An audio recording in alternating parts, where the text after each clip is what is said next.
Okay, you're unmuted. If I get a green partway through your. Okay.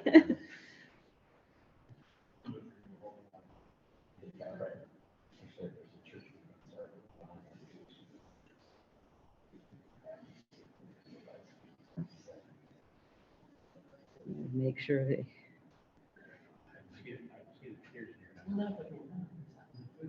Okay, so it's 6 o'clock, and we'd like to welcome everyone that is joining us for the informational bond referendum meeting this evening about the new elementary facility.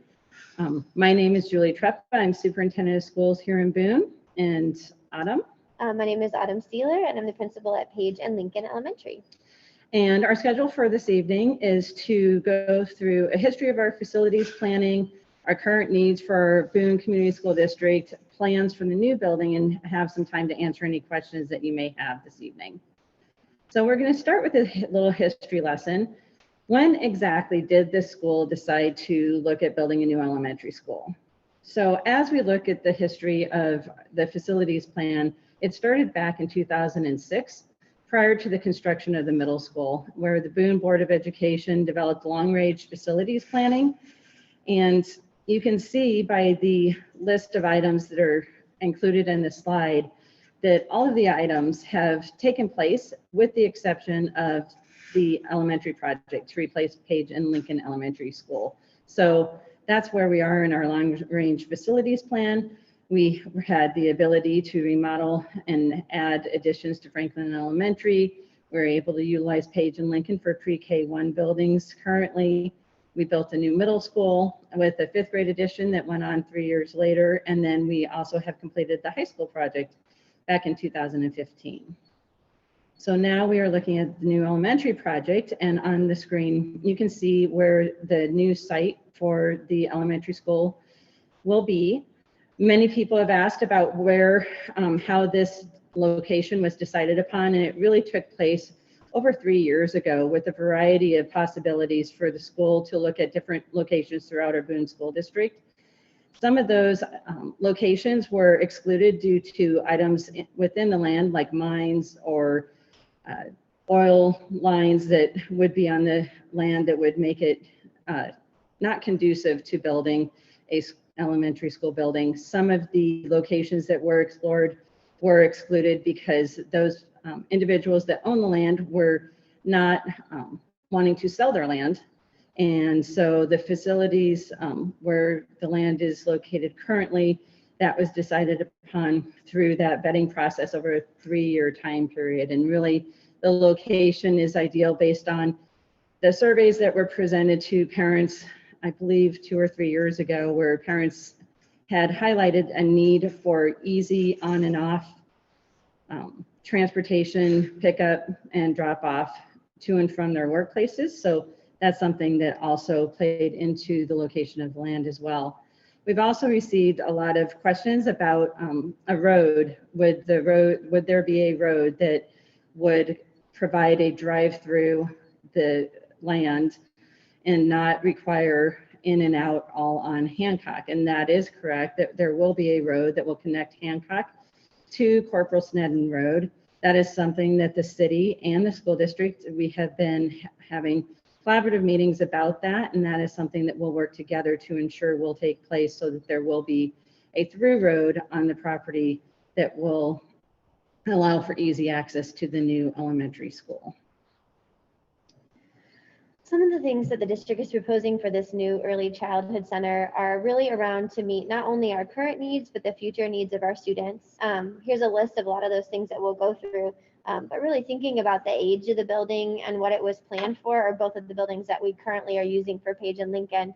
Between 81 and 61 years ago, the needs of the students were very different from what the needs of the students are now. So that would kind of be our first goal, is really improve those learning environments for our students. In some upcoming video, you'll see the size of our classroom, the ways that we've been creative to use the space, but just really improving that learning environment for our students. Another huge piece for us is the safety of the environment. Over time, the way that we've needed to secure buildings for safety purposes has really changed. As a society, those safety things have also become a need. Right now, both of our buildings open up with access to the entire building. So one of our huge huge draws for a new building would be to have a more secure entrance and exits. And also with that, providing some more accessibility for ADA compliance in our facilities. Right now, about 30-ish% of both building is not accessible due to stairs for people that have physical disabilities.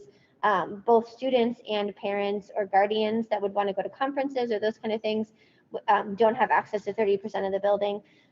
There's also other ramps and things that we want to make sure that a new building could provide complete access to all of our families and students, making sure that they feel really welcome in our space.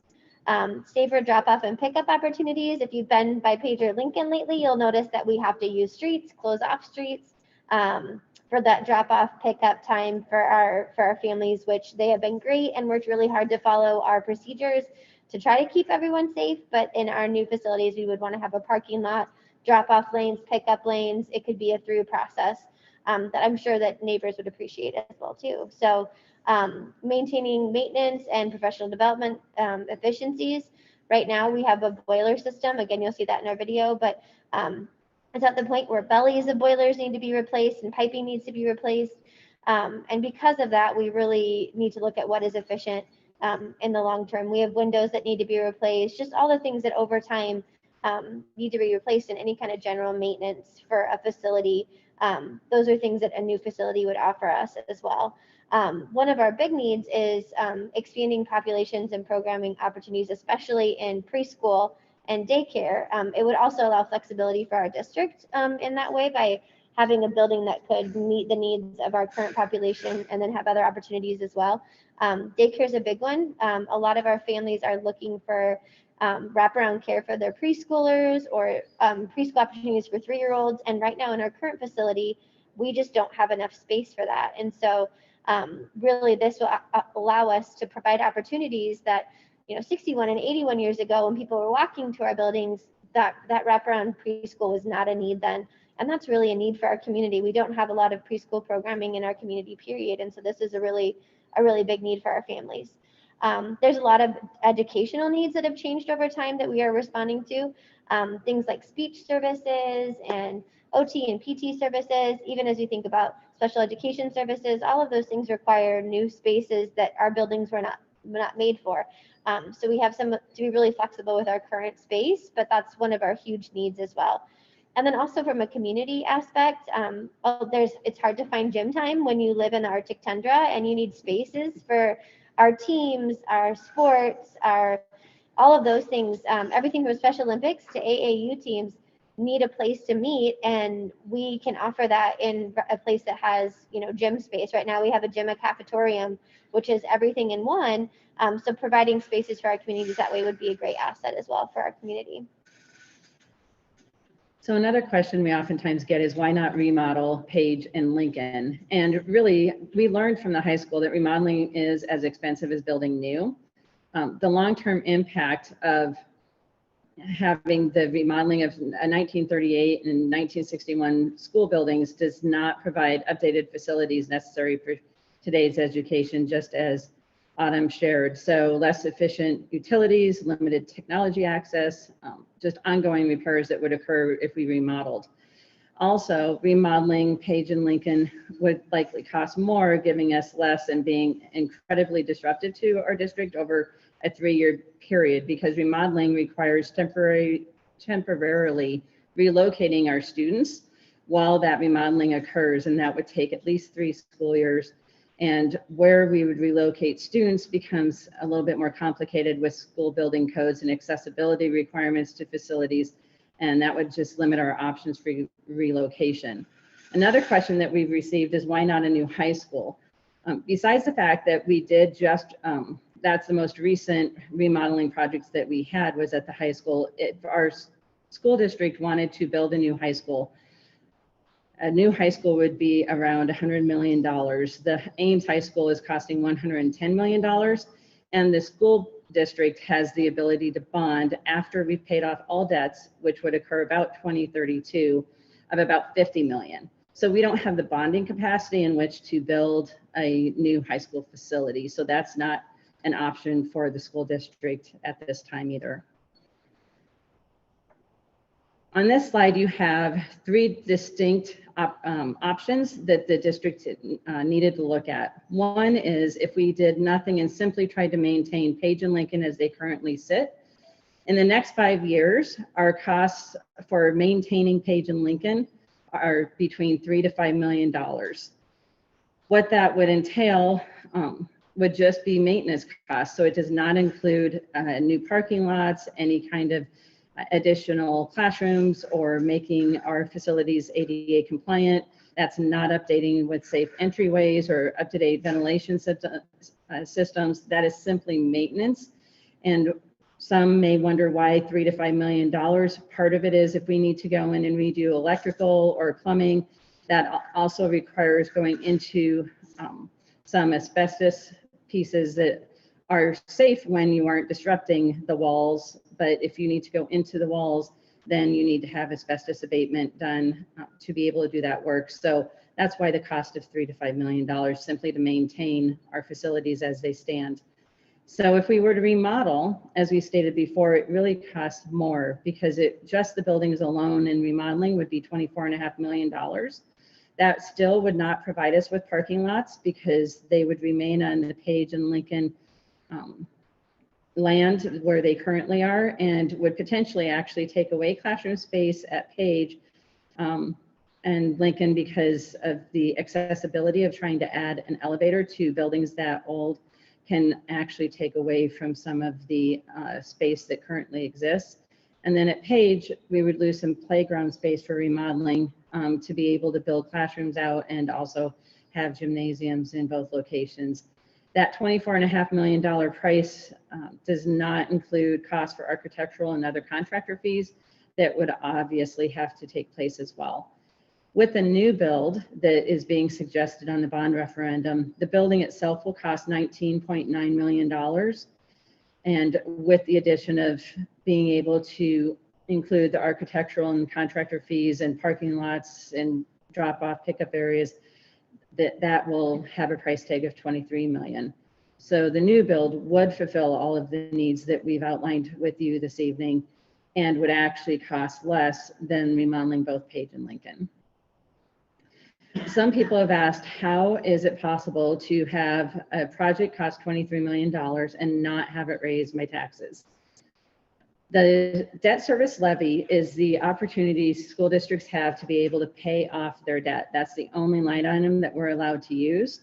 And that levy currently sits at $4.05 per $1,000 assessed value. Whether there's a new elementary school or not, that levy will not rise, nor will it decrease.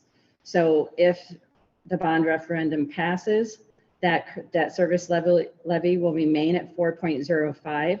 That is the highest that the levy can go by law, as well as if the bond were not to pass, that levy will remain at $4.05 so that the district can continue to pay off the debts that it currently has.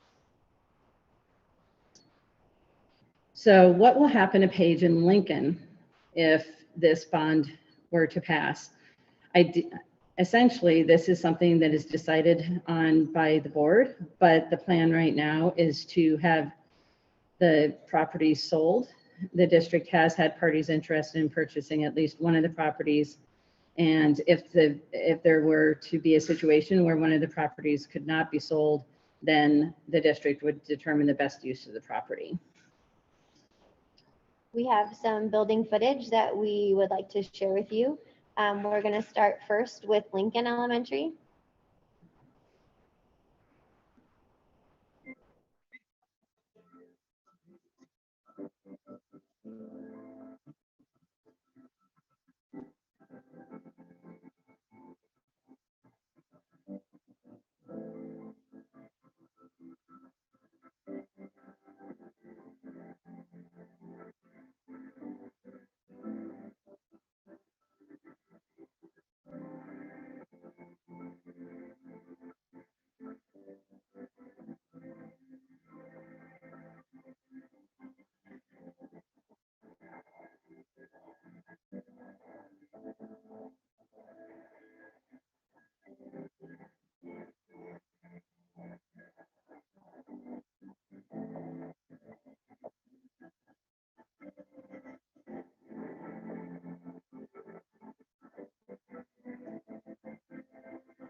And that was Lincoln.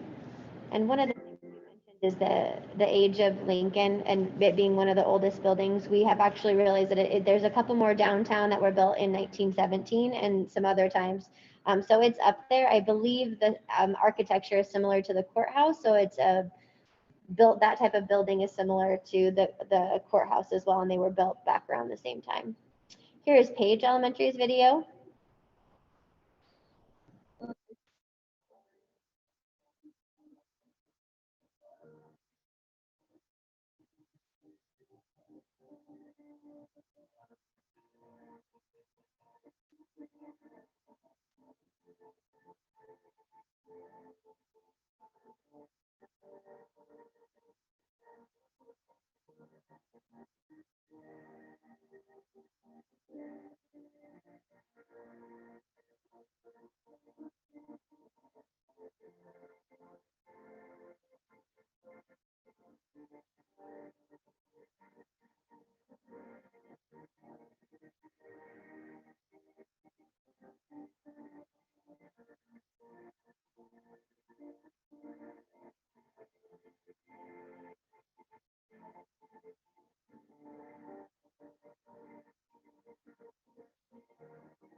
Before we take any questions, we'll just remind you that early voting is still taking place through tomorrow, Monday, and then voting on March 2nd takes place from 7 a.m. to 8 p.m. out at the fairgrounds. If there are any questions, we can answer those at this time.